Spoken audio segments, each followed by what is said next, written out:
Sociedad civil.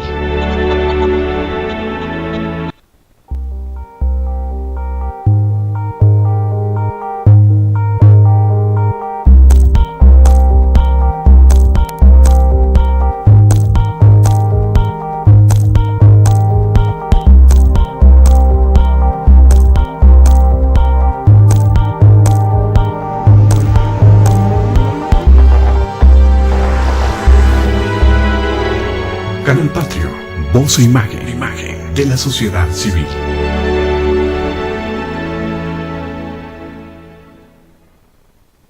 Canal Patrio, voz e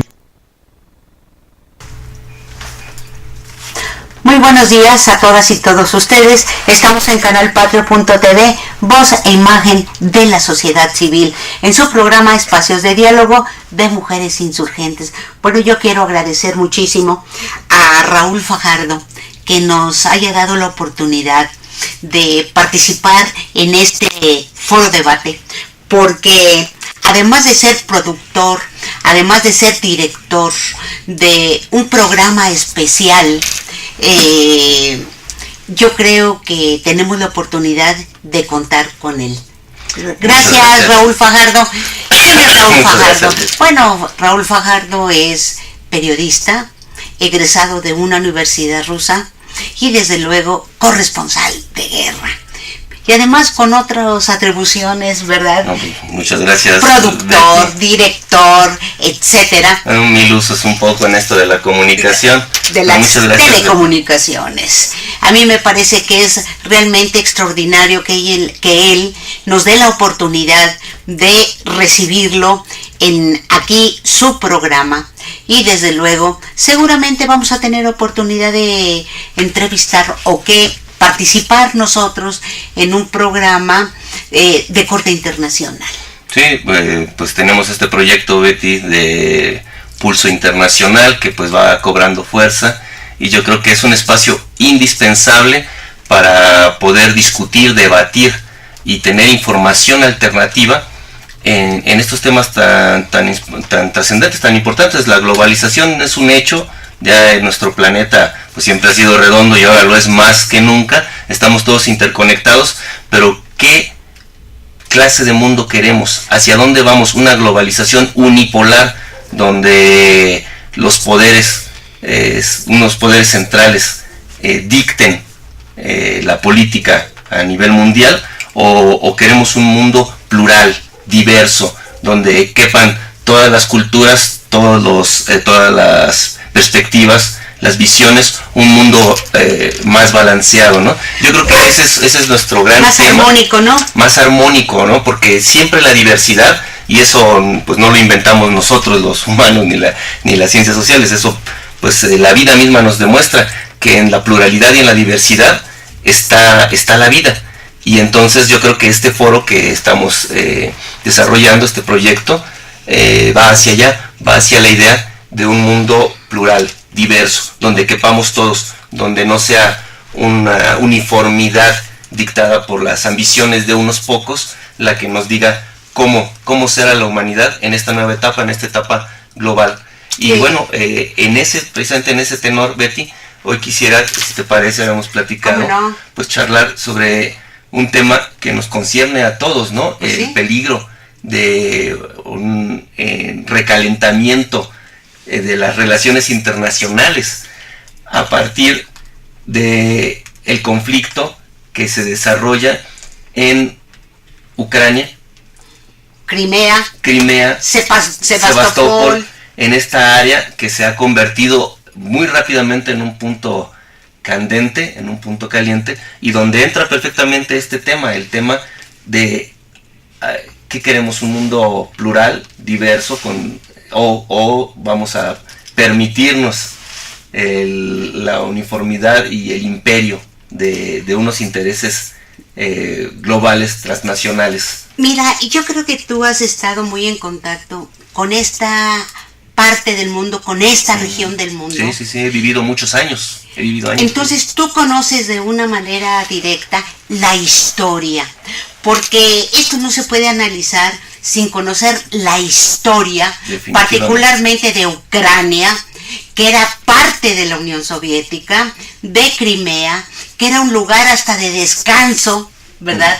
Es un paraíso. Es un paraíso Crimea, Sebastopol, toda esta región, pero yo creo que esto es muy interesante porque, bueno, la perspectiva histórica. Exactamente, claro. Porque hace algún buen tiempo nosotros teníamos, por lo menos en el mundo, algo muy importante, el contrapeso de toda una serie de movimientos de países como Estados Unidos, que tenían o tienen y siguen manteniendo la idea de dominio, es decir, hegemonía del mundo. Y creo que esto se demostró con que ellos hicieron una labor tenaz, les costó dinero, esfuerzo, toda una estrategia para acabar con la Unión Soviética. Mira, Betty, creo que lo podemos plantear así, ¿no? De pequeño, nosotros crecimos después de la Segunda Guerra Mundial en un mundo que se polarizó en dos grandes bloques fundamentalmente, ¿no? Se hablaba también de un tercer mundo que era este espacio, ¿no? Donde estamos tratando de desarrollar y encontrar un proyecto, una identidad, pero básicamente el mundo era un mundo polarizado, que sí, efectivamente, pues existió esto que llamamos la Guerra Fría, una confrontación entre dos modelos muy definidos. Sin embargo, por cuestiones internas, pero también, como bien señalas, por todo este trabajo de zapa, de corrupción, de compra, de espionaje, se fue decantando hacia, pues, el imperio más poderoso que ha conocido la historia, ¿no? Y tras la caída de la Unión Soviética, pues recordemos aquella famosa frase, ¿no? de Fukuyama, de el fin de la historia, ¿no? Donde estos poderes imperiales norteamericanos asumieron que una vez caída la Unión Soviética, pues el mundo era para los neoliberales y para este proyecto de globalización imperial, ¿no? Sin embargo, el mundo no es así, nuestro planeta no es así.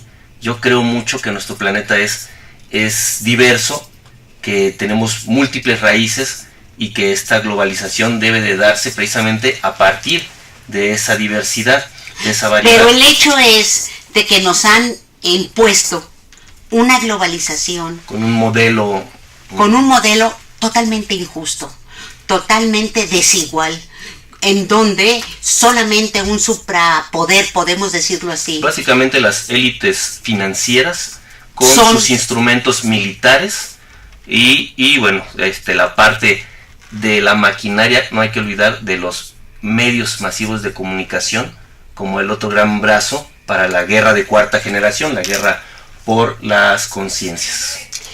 Yo creo que es muy importante porque efectivamente hay que decir aquí cómo era la vida en la vida cotidiana en la Unión Soviética.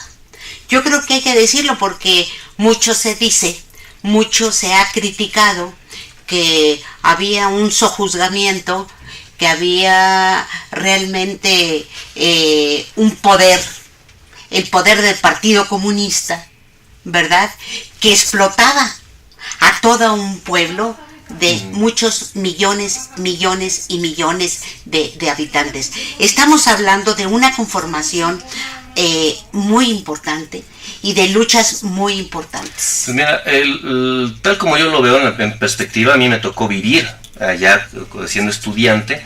Yo percibo que existía un mundo, como decíamos, con dos modelos básicamente diferentes de perspectiva. Yo creo que el modelo absolutamente capitalista que le apuesta a la propiedad, al mercado, a convertir todo en mercancías, a poner el interés individual por encima del bien colectivo, pues es un modelo erróneo y fatal para la humanidad.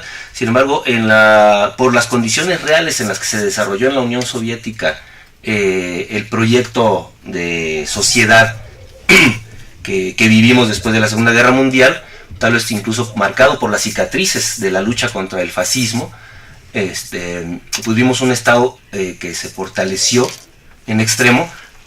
Y yo creo, tú sabes bien, Betty, cuál es mi posición, yo creo que el poder está en los estados que realmente se vinculan y desarrollan a sus sociedades, donde el bien colectivo, el bien común es primero, ¿no? Y en ese sentido, pues yo creo que hay tarea por hacer. Son modelos que tenemos que ir desarrollando. Sin embargo, y por supuesto que hay luces y sombras en el periodo de la Unión Soviética. Sin embargo, yo creo que es hoy, precisamente lo estamos viendo en los espacios de la ex Unión Soviética, cuando se está reflexionando sobre los grandes éxitos obtenidos, sobre los grandes méritos que tuvo este modelo, y también sin perder de vista pues las fallas, los errores, lo que dio pie, ¿no?, a los sabotajes, a las compras de conciencias, lo que dio pie a la caída de este modelo. Y actualmente pues se trabaja en recuperar esta percepción, esta etapa de la vida de estos pueblos, ¿no?, para reconformarse en este modelo global, ¿no?, donde decíamos lo importante, lo interesante es que Rusia, como una nación multiétnica, plural, ¿no?, donde un 33% de la población es musulmana, por ejemplo, simplemente para dar una idea de la diversidad que hay ahí, y los países de la región, y no solamente de la ex Unión Soviética, ¿no?, sino sus vínculos con China, con India, con toda la zona euroasiática, pues deben de desarrollar su propio modelo y su propia identidad. A esto se opone un poder asentado básicamente en los Estados Unidos, y que utiliza a los Estados Unidos como instrumento de guerra, como instrumento como forma, diríamos, ¿no?, al Estado norteamericano, pero cuyos intereses van más allá de lo nacional, que no son los intereses del pueblo norteamericano. Fíjate que y ataca a esta formación que está en desarrollo, simple y sencillamente porque lo ve como un posible oponente en este proyecto de dominio mundial. Si el objetivo de los bancos, de las instituciones financieras, de sus mecanismos militares, de sus mecanismos de dominación cultural, política, ideológica, tienen como objetivo el dominio mundial, que regiones del mundo como Eurasia desarrollen sus propios vínculos, se fortalezcan, estén creciendo, que Rusia retome su papel internacional, pues para ellos es percibido como una amenaza. Y de ahí vienen este tipo de ataques, este tipo de campañas, de repente desmesurado, ¿no?,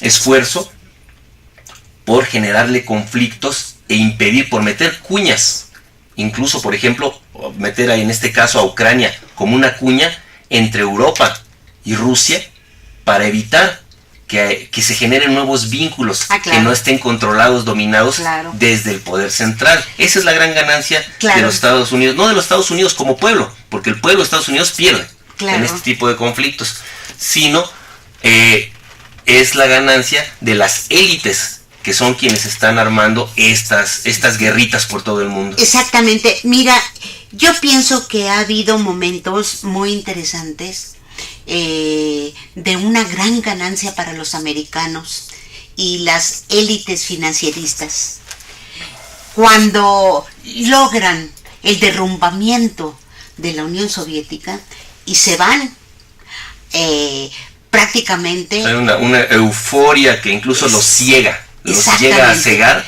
es y cuando entonces, hablan del fin de la historia, es absurdo, ¿no? Prácticamente los recursos, no solamente naturales como el petróleo, el carbón, el gas, etcétera, etcétera. Los países, las naciones vistas como mercado. Exactamente, sino también con los avances que se dieron en el campo de la tecnología, en el campo del conocimiento del universo y todo esto, van como aves de rapiña tras este tipo de conocimiento. Mira, ¿no? Para mí fue así un momento crucial, y que nos aclara muchísimas cosas, cuando estuvieron así, pero así. Ese es un libro por escribirse, es una cosa, porque hay realmente poco material bien documentado y conocido sobre este momento en el que estuvieron las grandes empresas transnacionales petroleras asentadas primordialmente en Estados Unidos y en Gran Bretaña, estuvieron a milímetros de apropiarse,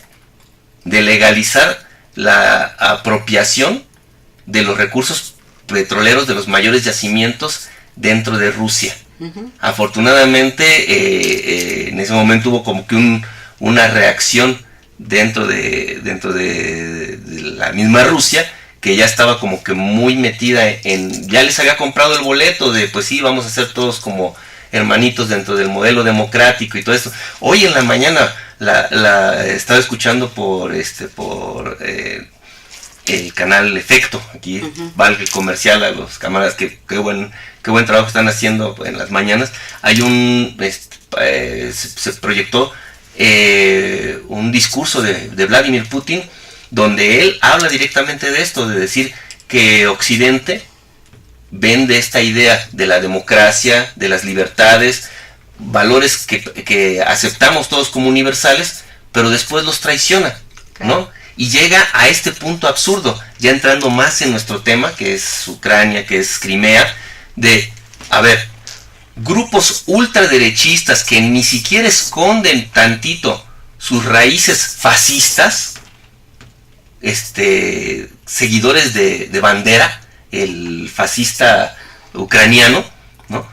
Toman el poder de manera hiperviolenta, causando cientos de muertes por su incapacidad de hacerlo de manera democrática a través de las urnas, ¿no? Al ver su incapacidad, o sea, nunca alcanzarían ellos en términos de votación de manera legítima, no rebasarían el 20, el 30%, no les alcanzaba para tomar el poder.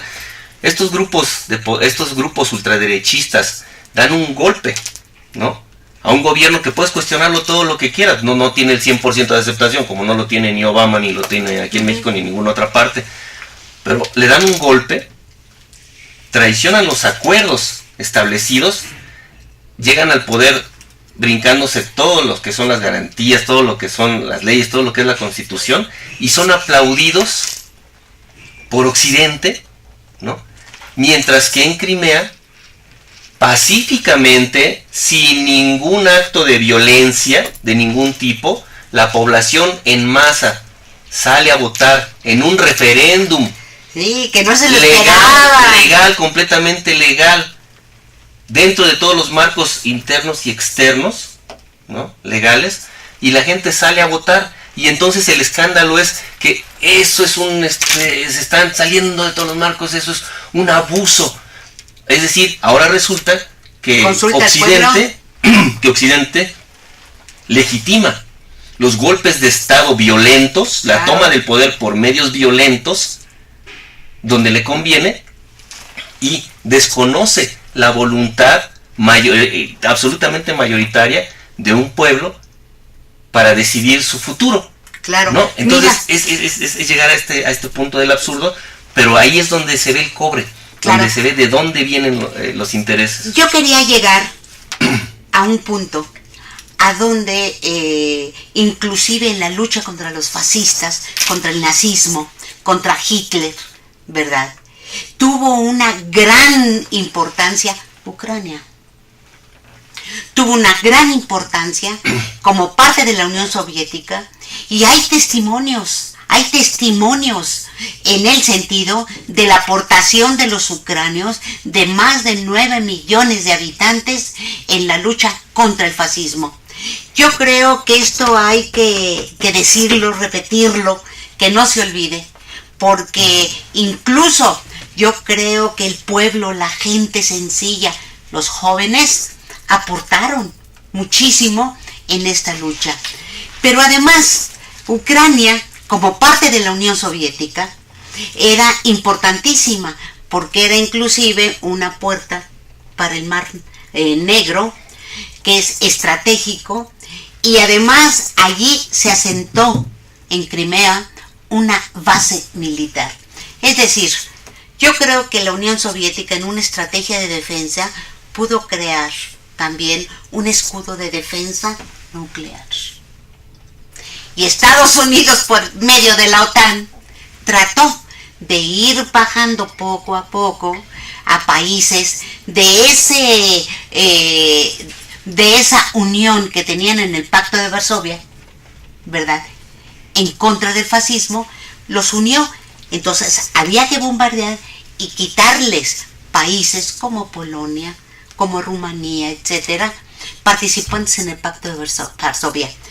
Pero creo que va más allá este asunto, porque efectivamente creo que el actual gobierno de Rusia, que a lo mejor no tiene muchos haberes, pero tiene algo importante, que conoce bien Rusia, conoció la Unión Soviética y sabe de qué lado están los intereses y los enemigos del pueblo. Yo creo que esto es un despertar a la conciencia.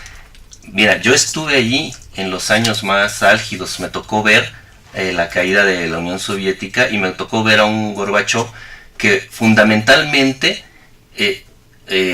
fue un instrumento para operar esta tragedia que fue la caída de la Unión Soviética, y lo digo así con sus letras, es una tragedia porque le costó millones de vidas. Y a mí me tocó ver morir a millones de veteranos, de ancianos, que en esa crisis tremenda que se generó para imponer de manera salvaje, de echar abajo un modelo económico que tuviera sus fallas o como fuera, pero que estaba montado, desmontarlo, pero procurar dejar suelo raso en ese momento, ¿no? Ahora yo veo una Rusia que no se lo esperaba en Norteamérica, una Rusia que se levanta y se levanta desde dentro, desde la propia fuerza de su gente, que es muy trabajadora, desde sus propios recursos y desde un retomar su conciencia, incluso más allá es decir, están retomando del periodo soviético, son 70 y tantos años, son varias generaciones, es la herencia de la lucha contra el fascismo, sobre todo, que es lo que yo más reivindico ahí, y de la igualdad entre los pueblos, ¿no? Pero también es la historia milenaria de un pueblo que tiene profundísimas raíces, que han sabido además generar una zona de influencia vasta, pero al mismo tiempo preservarse como multiculturales. Rusia es un país múltiple, diverso, no es no es un país creado hace 200 años como los Estados Unidos, ¿no? Y entonces esta toma de conciencia de Rusia da para que hoy Putin haya hecho las declaraciones tan fuertes que hizo, ¿no? Ante estas presuntas sanciones que dice Rusia.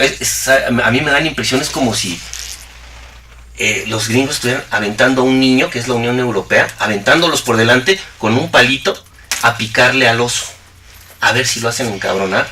Claro. Y están buscando eso. Eso es lo terrible, que están poniendo por medio los a mí de me gustaría mucho preguntarte algo, si se está dando una recomposición a nivel global de determinadas regiones. Eso es, por supuesto, Betty, tú le has pegado al clavo.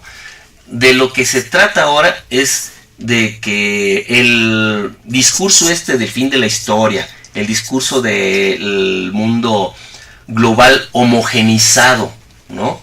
Bajo la égida de estos capitales transnacionales, con un ejército, el más poderoso de todos los tiempos, funcionando como un policía mundial, este modelo no está marchando como ellos pretendían, porque el mundo, repito, no es así. Uh-huh.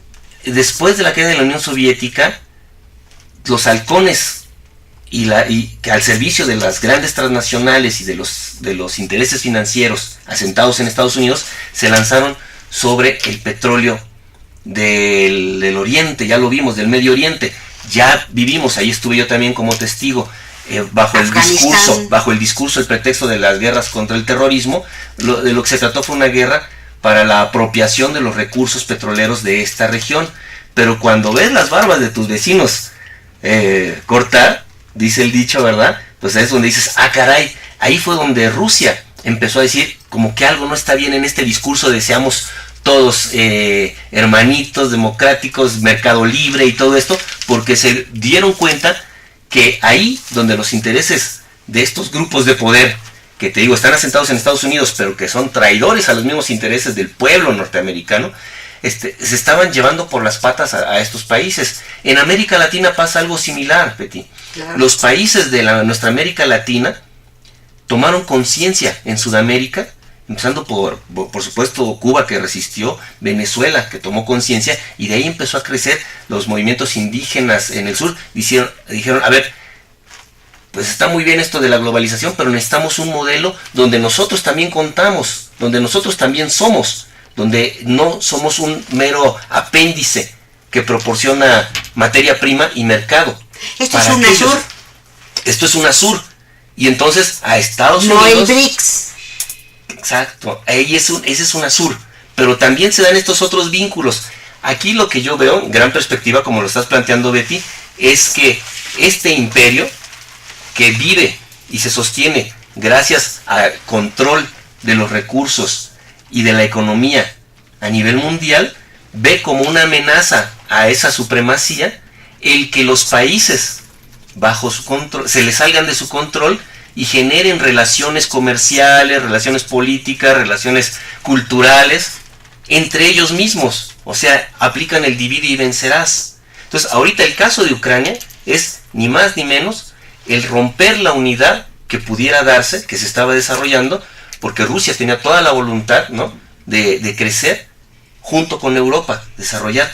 Son los norteamericanos los que están metiendo ahí la cizaña para evitar que haya que estas relaciones crezcan y eso les debilite a ellos el control mundial. Lo mismo pasa en Latinoamérica, por eso el empeño en destruir cualquier proyecto que signifique la unidad en Latinoamérica. Por eso nos mantienen a nosotros tan distantes y todo el tiempo nos están bombardeando con campañas de terror mediático hacia países que democráticamente están desarrollando modelos mucho más interesantes en todos los sentidos y muy diversos además, ¿no?, en toda América Latina. Y las mismas estrategias que ves aplicadas en Venezuela son las que ves en Ucrania. Yo creo que ahorita le está sirviendo a los venezolanos para darse cuenta hacia dónde los quieren llevar, a la confrontación, a las guerras fratricidas, un conflicto, a la toma de poder por la vía violenta, brincándose la democracia. Acuérdate que en Venezuela de 19 elecciones, el chavismo ha ganado 18. Y la derecha, ultraderecha esta radical aliada con Estados Unidos, no tiene la menor posibilidad en las urnas, en las elecciones, de tomar el poder, como le sucedía en Ucrania. Entonces, ¿qué están haciendo?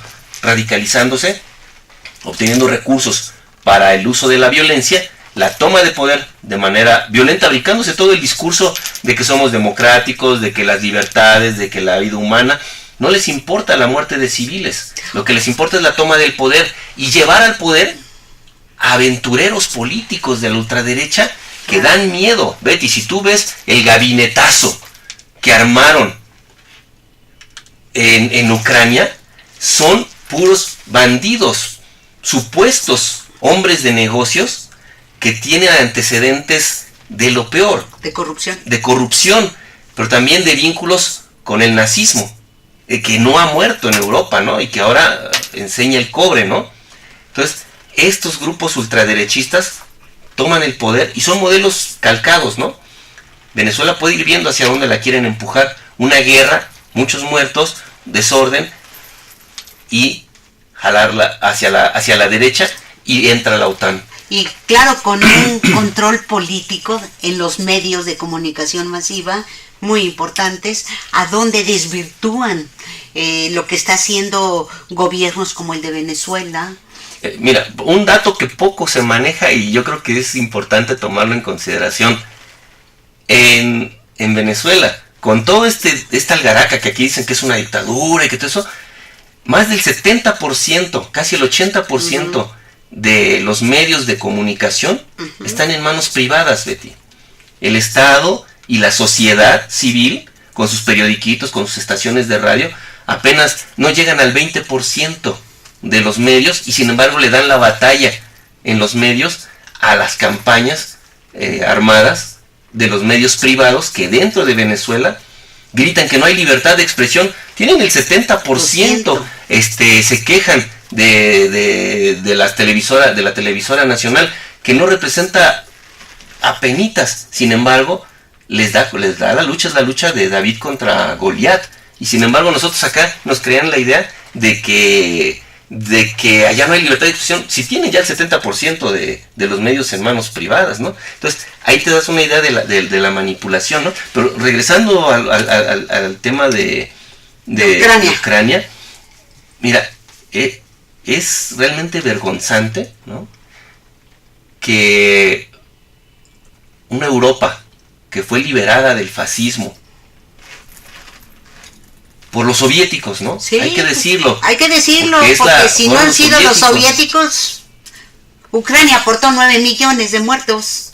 Es nada más. Vergonzante que actualmente la Europa, que se dice civilizada, que se dice ya vacunada contra el fascismo, y los Estados Unidos, que también participaron, ¿no?, con los aliados y aportaron y lucharon, y que tanto se precian de haber sido ellos los que ganaron aquella terrible guerra, estén ahora financiando a un gobierno, porque lo están financiando y lo dicen abierta y descaradamente, ¿no? O sea, son miles de millones de dólares y de euros los que le están dando para mantener por completo, porque no hay manera de que se sostenga ese gobierno si no es mantenido, completamente mantenido. O sea, ya es un descaro total, o sea, es un gobierno sostenido por países con otros intereses, ¿no?, solamente para poner una cuña ahí.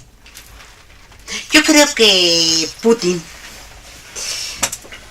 es un hombre muy sesudo, muy tranquilo, ha de tener un gabinetazo ahí muy inteligente. Mira, en asuntos exteriores está Sergei Lavrov, es un personaje interesantísimo, precisamente por lo que mencionas, la mesura, la visión de largo alcance. Es como un jugador de ajedrez, pero un maestrazo, que ve las cosas en perspectiva y que al mismo tiempo tiene mucha conciencia de lo humano.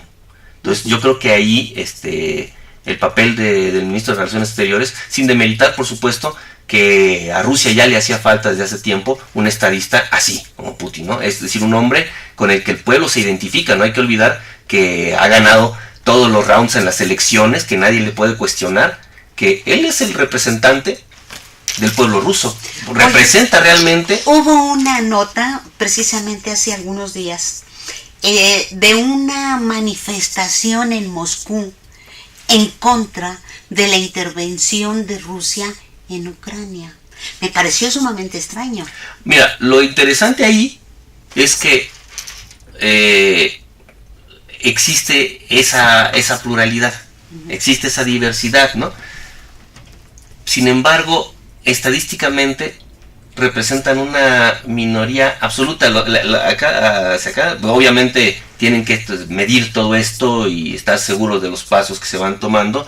Tú ya lo has dicho, esta Rusia es una Rusia muy mesurada, que no va a cometer los errores que cometió, por ejemplo, que ahora lo ven así, ¿no? Como cuando se vieron forzados a entrar a Afganistán y y quedaron atrapados dentro, ¿no? En perspectiva ellos ven como que les pusieron una trampa, ¿no? Iban a entrar los británicos, apoyados con Estados Unidos, y ellos entraron, pero se quedaron adentro, ¿no? Entonces ahora ellos miden mucho, y la opinión, el consenso en toda Rusia es absolutamente mayoritario. Más del 90% de la población de Rusia, de todos los colores, de todos los partidos, de todos los colores, de todas las visiones, tienen bien claro que en este caso concreto, si el pueblo de Crimea en su referéndum, con un 97% de los votos a favor, se une, pide su adhesión a la Federación Rusa, la Federación Rusa,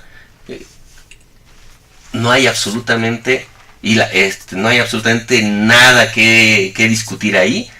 En Rusia se dice mucho que los rusos no abandonan a los suyos, dicen ellos, ¿no? Nosotros no abandonamos a los nuestros. Y Crimea se está reconociendo, ¿no?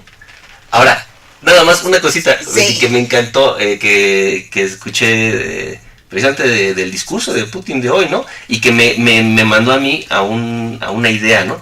Él dice, de ninguna manera pero de ninguna manera podemos imaginar un escenario donde Sebastopol, y el puro nombre, ¿no? El nombre Sebastopol, fuera entregado a la OTAN y que nosotros llegáramos a visitar la ciudad de Sebastopol bajo esas banderas. Y de inmediato pensé, imagínate este escenario para ponérselo, acercarlo un poco a nuestra visión, guardando todas las distancias, todas las diferencias. Imagínate que en el estado de Veracruz llega un gobierno panista, que incluso además lo hace de manera violenta, que llega un gobierno de ultraderecha, de panistas radicales así, que se declaran incompetentes para gobernar ahí y piden el apoyo del ejército de los Estados Unidos porque no pueden controlar la violencia y tienen miedo de que la federación vaya contra ellos. Imagínate que nosotros tuviéramos que ir a San Juan de Ulúa. Imagínate el baluarte de San Juan de Ulúa, ¿no? Con todo lo que significa históricamente para nosotros, bajo la bandera norteamericana, bajo la bandera de la OTAN. Eso sería para ellos entregar Sebastopol. Precisamente yo preguntaba a un académico que me refutó que en México no hay ninguna posibilidad.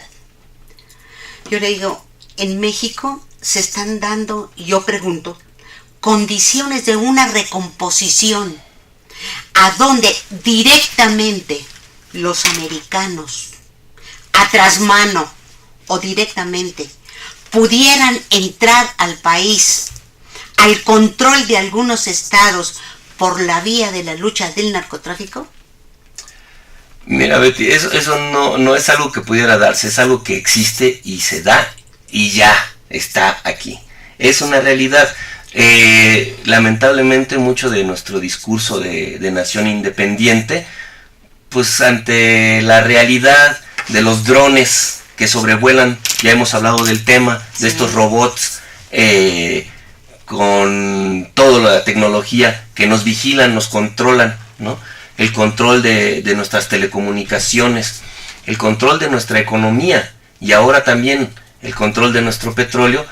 Realmente en términos, por ejemplo, estrictamente militares, pues se hace el cálculo y dice ni siquiera vale la pena montar específicamente una base militar concreta. ¿Y por qué? Pues porque toda la frontera está militarizada y tienen prácticamente todo el espacio aéreo mexicano está bajo el control del comando del norte, ¿no? Realmente lo que les preocupa es de Centroamérica hacia allá, porque ahí sí ya necesitan portaaviones o bases militares. Pero realmente nuestro territorio lo tienen cubierto militarmente y cada vez se van ganando más y más. Cuadriculado.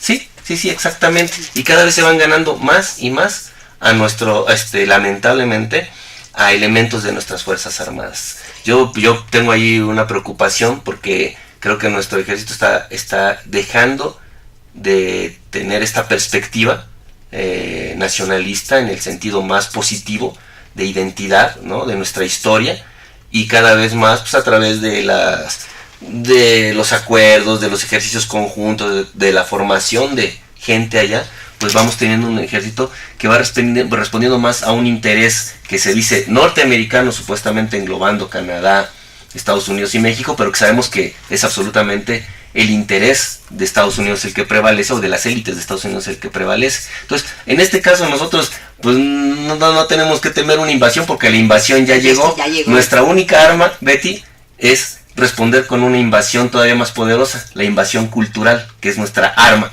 Nosotros tenemos que invadir Estados Unidos culturalmente y dominarlos, porque nuestra cultura es más rica y más poderosa, y podemos marcar, los migrantes, los mexicanos allá pueden marcar la diferencia, estableciendo que el bien colectivo, como nosotros lo entendemos como mexicanos, debe prevalecer sobre el bien de élites y de grupos de poder. No es fácil, pero es el camino que yo veo. Porque sí me dejó ciscada una nota, en el sentido de que una empresa norteamericana se va a conectar con la tubería, con los ductos de petróleo o gas, ¿verdad? Rumbo a Estados Unidos, ¿no? Y directamente a lo de Pemex. Básicamente es una manera de de decir básicamente el problema, tú sabes, estamos cambiando un poco el tema hacia el tema de la renta petrolera, básicamente esperar que las grandes compañías, hay que ponerse un poquito en los zapatos y en la visión de estos empresarios transnacionales, de estos grandes corporativos, especializados en la extracción de los recursos, ¿no? Ese es su negocio, eso es lo que los hace poderosos. Esperar de ellos interés, empatía, compasión, bueno, es absurdo. Aquí se trata de compra de conciencias, compra de y lamentablemente estamos en ese carril, Betty. Pero regresando al tema de Ucrania, y precisamente en el tema de los ductos, de la energía, ¿no? Del manejo de la energía, viéndolo desde esa perspectiva, Betty, es muy interesante el asunto, porque nuevamente se me aparece esta imagen de los grupos de poder utilizando como un guante, ¿no? Para no ensuciarse ellos las manos, pero pues pobre guante, ¿cómo va a quedar, no? Sí. Están utilizando a Europa como un guante. Yo creo que en sus sistemas de espionaje algo les han de haber sacado a varios presidentes de la Unión Europea que los tienen aquí. Porque acuérdate de lo de Evo Morales, ¿no? El secuestro de Evo Morales, que fue gravísimo y que sin embargo ni siquiera chistaron, y después apenas uno que otro se atrevió a decir, disculpen, ¿no? Pero los demás aguantaron ahí. ¿Por qué? Porque los deben de tener bien agarrados de alguna cosa. Hay un asunto que me parece que hay que aclarar, sobre todo a los que nos escuchan y nos ven, con respecto a la Unión Europea y particularmente con la señora Merkel, que es la representante del pueblo alemán. Los ductos de gas que están en Ucrania conectan directamente con Alemania y con algunos países europeos. Es decir, para el invierno tienen garantizado la energía, el gas, y que inclusive esto es propiedad de la Federación Rusa, digamos de los rusos. Mira, en este caso, yo creo y espero que precisamente la sobriedad, la mesura que ha demostrado Rusia le va a ganar puntos, porque ya le ganó. Lo más sencillo en este caso sería, ustedes pretenden castigarnos a nosotros, miren, si se le cierra la llavecita, ¿no? Y en realidad los intereses económicos en expansión de Rusia hacia Rusia en este proyecto, y todavía está yo creo en buena disposición de desarrollar el proyecto de crecimiento aliado con Europa, pero Europa se presta para estos juegos, te digo, se deja usar como un guante para el trabajo sucio de Estados Unidos. Entonces Rusia lo que hace es voltea hacia el oriente. Pues sí. Tiene a China, tiene a la India, y China está en plena expansión y va a decir, pues bienvenido, yo necesito de esos recursos, y no en balde, en el Consejo de Seguridad de la ONU, China puso bien clara su posición y dijo no a la pretendida. Sí, les dijo no. Digo, no, ahí la razón está de parte de Rusia, ¿no? Y porque lo ve en una perspectiva histórica, y lo ve también, pues obviamente, como una potencia en desarrollo que tiene que ver, que no pretende supeditarse totalmente a los Estados Unidos, que quiere jugar un papel allí, ¿no? Y fíjate que hasta Rusia paga el costo de tener ductos a la Unión Europea. Es como una renta a Ucrania. Sí, de hecho, te digo que el gobierno actual ultraderechista está llevando al país a la quiebra. Lo están metiendo a Ucrania, como sucede con estos aventureros derechistas, ¿no? Que políticamente no tienen con qué. Toda la oposición unida no tenía con qué realmente en las urnas, a través de los votos, con qué pelear, con qué ganar, ¿no? Por eso usan como ariete a los grupos paramilitares prácticamente fascistas, para dar un golpe de estado desde la derecha, ¿sí? Pero es una aventura política. No te extrañe, Betty, que para las próximas elecciones, que si no me equivoco son ya para diciembre, parece que hay unas próximas elecciones, ahí se vea más o menos una recomposición, y muchos de estos aventureros simple y sencillamente huyan con lo que tengan, Raúl, con lo que logren robar en este periodo. Los gringos no están promoviendo una segregación. Por supuesto que sí. O sea, de hecho, tuvieron la primera, fíjate, qué terrible, ¿no? Al estilo Yugoslavia. La primera medida que implementó este gobierno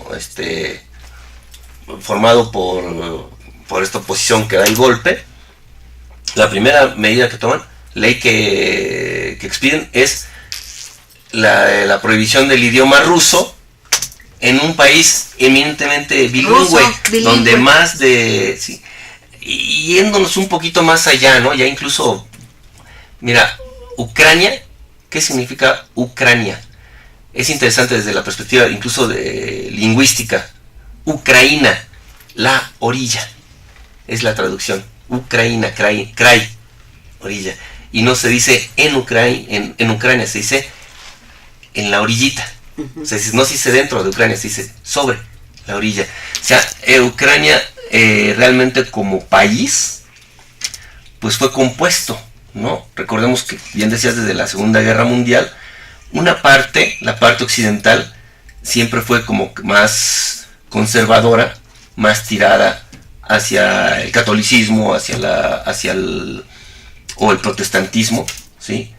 Y volteando más como hacia Alemania, ¿no?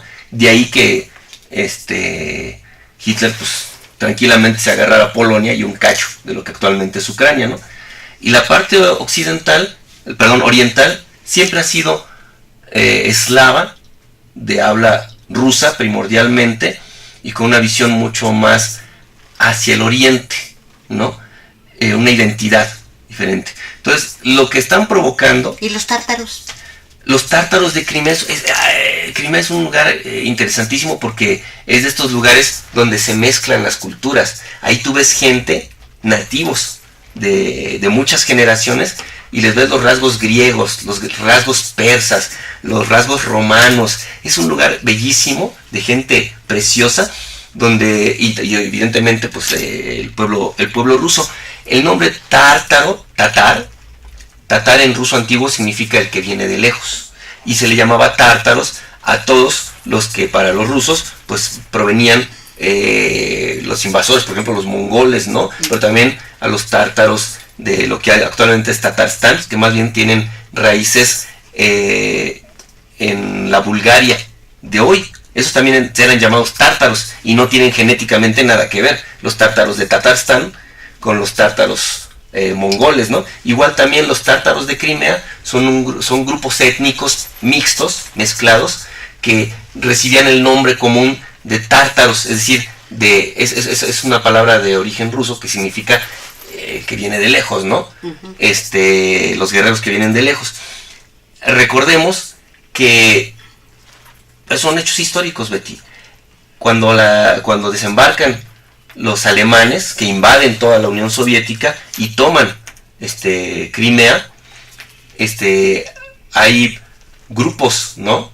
de tártaros que eran aliados de los blancos en la guerra civil de blancos contra rojos, es decir, de zaristas uh-huh. contra el ejército rojo, ¿no? Y los blancos tártaros, que eran bastante fuertes y además eran de tradición guerrera, se alían, algunos de ellos, con las huestes hitlerianas, porque veían traidores. Así, para la visión soviética, en la gran perspectiva, pues sí, es una traición.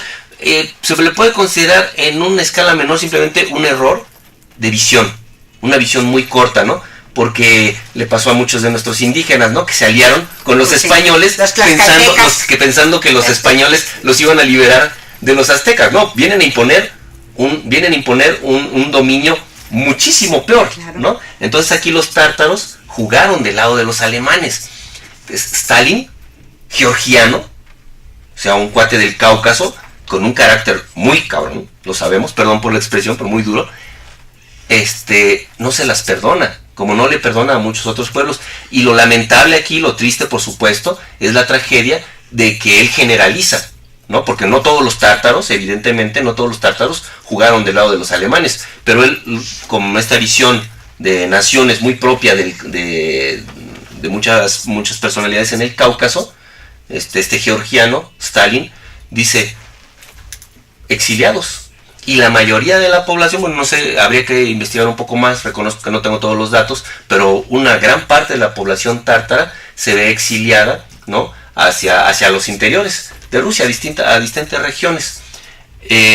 Con Nikita Khrushchev es que regresan muchos de ellos, se vuelven a unir con los que se preservaron en el lugar, pero también pues ya había una migración, un crecimiento natural de la población. Oye, ¿no fue una rusa y equivocación ucraniana. lo de Nikita Khrushchev? Es que es bien interesante, mira, es como si ahorita México, entre Yucatán y Quintana Roo, hubiera una cuestión territorial donde dijeran, bueno, mira, es que tal islita o tal pedacito territorialmente, pues te queda mejor que lo administres tú, ¿no? Y como somos un mismo país, recordemos que la Unión Soviética era un gran país, una gran federación de repúblicas, ¿no? Entonces, en ese momento se percibía como una cuestión más que nada administrativa, ¿no? Nadie pudo prever tal vez en aquel momento que iba a haber una frontera y un gobierno de ultraderecha en Ucrania, como es el caso actualmente, ¿no? El resurgimiento del fascismo en esta parte de Europa, que fue liberada y que, como bien dices, costó tantos millones de vidas, y resulta que la semilla del fascismo sigue ahí y volvió a brotar, ¿no? Pues sí. Entonces, claro, Khrushchev en ese momento, como una medida, ¿no? Más que nada administrativa, define que Crimea va a formar parte, pero sigue siendo autónoma, siempre, nunca perdió el estatus de región autónoma, por ende, mantiene la capacidad de realizar lo que hicieron, un referéndum de su población para definir cuál es su manera, digamos, de relacionarse con los demás poderes. Si ellos ven que en Ucrania el gobierno legítimo que había llegado por las elecciones, por el que unos votaron, otros tal vez no, pero que había llegado legítimamente al poder, es derrocado mediante un golpe violento, y si ven que ese gobierno está tomando posiciones radicales contra la posición de habla rusa, y si la inmensa mayoría de la población de Crimea, tártaros, ucranios también, pero rusos, que viven ahí, se perciben, o sea, porque el 97% es mucho más que los que son estrictamente rusos de habla, uh-huh. Es decir, que también los tártaros y también la mayoría de los ucranianos que viven en este territorio se sienten amenazados por ese gobierno, ¿sí? Que les quiere, para empezar, prohibir su lengua, ¿no? Que les quiere imponer un modelo impositivo que no les interesa, no les conviene a ellos, y entonces ellos votan en un referéndum. Y regreso a esta imagen, Betty, que a mí me parece poderosísima. Occidente aplaudiendo y financiando grupos de ultraderecha, radicales, fascistas, declaradamente, los vemos con las suásticas, con los símbolos de la SS, ¿no? Haciendo el saludo nazi, ¿no? Tomando el poder de manera violenta, ¿no? Y diciendo que eso es lucha por la democracia. Pues sí. Y cuando un pequeño territorio, Crimea, en un referéndum sin violencia, dentro del marco constitucional, dentro de sus leyes, dentro de todas las normas internacionales, recordemos que en Kosovo se argumentó, primero están los derechos humanos y después el derecho a la territorialidad, ¿no? Y entonces por eso se separó Kosovo, ¿no? Aquí lo mismo, es primero los derechos humanos antes que el Estado, ¿no? Ok, Ucrania, pero las personas que viven ahí en Crimea, o sea, Ucrania tiene sus derechos territoriales, pero en Crimea los crimeos, los que viven ahí, dicen, nosotros votamos, 97%, mayoritariamente decidimos pertenecer a Rusia.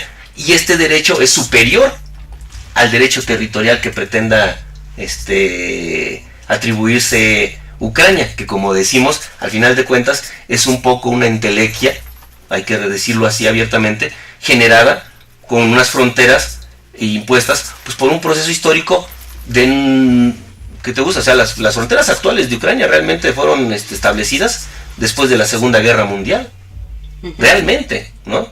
Y quedó ahí amalgamado lo que ahora se ve, un universo distinto, ¿no?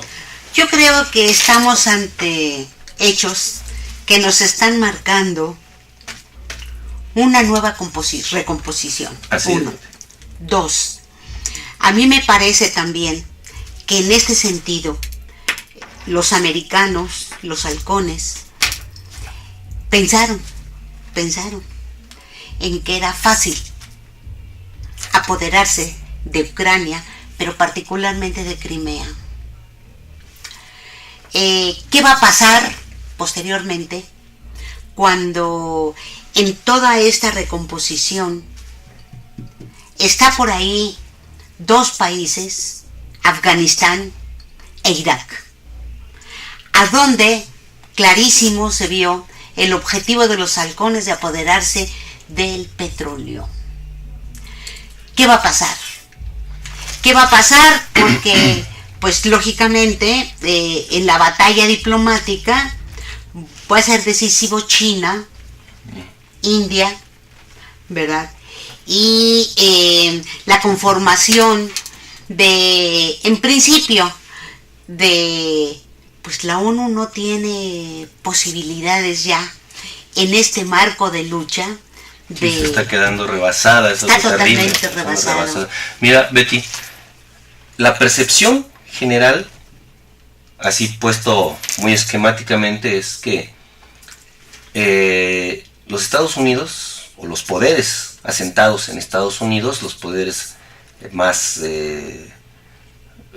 a la derecha, empujaron, financiaron y utilizaron también a la Unión Europea para empujar y financiar a los grupos ultraderechistas en Ucrania, al ver su incapacidad para la toma del poder por métodos democráticos. Eso no es nuevo, absolutamente. Claro. Lo vimos en Chile, lo vimos militarmente. Ahí está lo interesante. Militarmente, por eso se utiliza a la Unión Europea y se utiliza a las oposiciones locales radicales, paramilitarizadas, ¿no? Vía OTAN. Ojo, porque sí, y financiadas por ahí, porque acuérdate del gran error de Hitler de abrir muchos frentes y se desperdigó, ¿no? Y Estados Unidos actualmente está en una situación en la que quieren abarcar todo, y esa ambición por abarcar todo, pero se están dando cuenta que militarmente no pueden, no podrían, no se atreverían a abrir un frente, por ejemplo, contra Rusia, porque Rusia sí tiene con qué contestarles, ¿no? No es como Libia, no es invadir Afganistán, no es enfrentarse a la Unión Soviética, enfrentarse a China, incluso enfrentarse ya lo vimos con Corea, también se echaron para atrás, ¿no? Entonces hay esta estrategia que la vemos en Venezuela, la vemos en todos los lugares, de utilizar, te decía yo, a la oposición como un guante para no ensuciarse la mano ellos, ¿no? Y financiar y meter ruido ahí. Diría uno, bueno, no logran tomar aquello, sí, pero ellos ya ven una ganancia. Eso es lo más triste y lo que más me ofende a mí, Betty. Ellos ya en los muertos, en la destrucción de una economía, en el caos que están generando, ellos ya ven una ganancia. ¿Por qué? Porque lo ven como un debilitamiento y un rompimiento de los posibles lazos que fortalecerían a otros pueblos, a otras naciones, a otras grandes regiones del mundo. Te digo, ellos ya ven como una ganancia meter a esta Ucrania derechista, aunque sean fascistas, ¿no? Como una cuña para separar Rusia de Europa. Obviamente ellos quisieran ir por todo, y si pudieran, lo intentaron con Yeltsin, en ese periodo, tragarse los recursos, adueñarse los recursos de Rusia. Pues sí. Ahí van de nuevo hacia el mar Caspio, ahí van de nuevo hacia aquellos recursos, pero esta vez yo creo que en Rusia y en todo el mundo en general, en China, en América Latina, espero que en África también esté surgiendo esta conciencia regresando con lo que iniciaba nuestro programa, de que no necesitamos un mundo globalizado, unipolar, donde una élite mínima, financiera, militar y propagandística domine todo el mundo y nos imponga a todos un solo modelo. Claro. Necesitamos esta pluralidad. En ese sentido, yo me siento muy cercano a esta visión de Rusia, que ve a China como un aliado, ¿no?, con el que pueden crecer. Son vecinos, tienen una frontera extensísima, ¿no? Ve a India, ¿no?, donde nosotros como latinoamericanos, ahora que ya no dependemos tanto de las distancias, o sea, China comercia con todo el mundo, ¿por qué nosotros no? Claro. Nosotros debemos de apuntar hacia diversificar, como lo está haciendo Brasil, como lo están haciendo Uruguay, sus economías, diversificándolas y expandiendo sus vínculos hacia otras naciones, para no depender de este único modelo unipolar que está basado en la extracción de los recursos de todo el planeta para beneficio de un solo país, y dentro de ese país de una élite muy pequeña, ¿no? Yo creo que esa es la visión global. Crimea siempre fue rusa. Sebastopol, fíjate, Sebastopol es la tercera ciudad con estatus federal en Rusia. O sea, nosotros tenemos el Distrito Federal, ¿no?, que le pertenece a toda la federación. En Rusia es Moscú, San Petersburgo, es decir, Leningrado, ¿no?, y Sebastopol. ¿Cómo podrían los rusos traicionar a Sebastopol y entregarlo? Pues sí. Así es esto. Yo quiero agradecer a Raúl Fajardo que nos haya dado la oportunidad. Seguramente ya en su programa Pulso Internacional tendrá ocasión de ampliar más los términos, el cómo se va evolucionando las circunstancias, y bueno, pues agradecerle muchísimo que nos haya apoyado con su presencia en este programa de Espacios de Diálogo de Mujeres Insurgentes. Gracias, Raúl. Muchísimas gracias, Betty. Me encanta. Muchas gracias a ustedes por sintonizar aquí en canalpatrio.tv este programa Espacios de Diálogo de Mujeres Insurgentes. Seguramente el compañero Raúl Fajardo estará presente en algunos otros programas con Pulso Internacional. Pásela bien, nos vemos el próximo lunes en punto de las 11. Gracias a nuestra compañera Isabel Villaseñor y desde luego al licenciado Roberto Villaseñor. Pásela bien, cuídense mucho, por favor.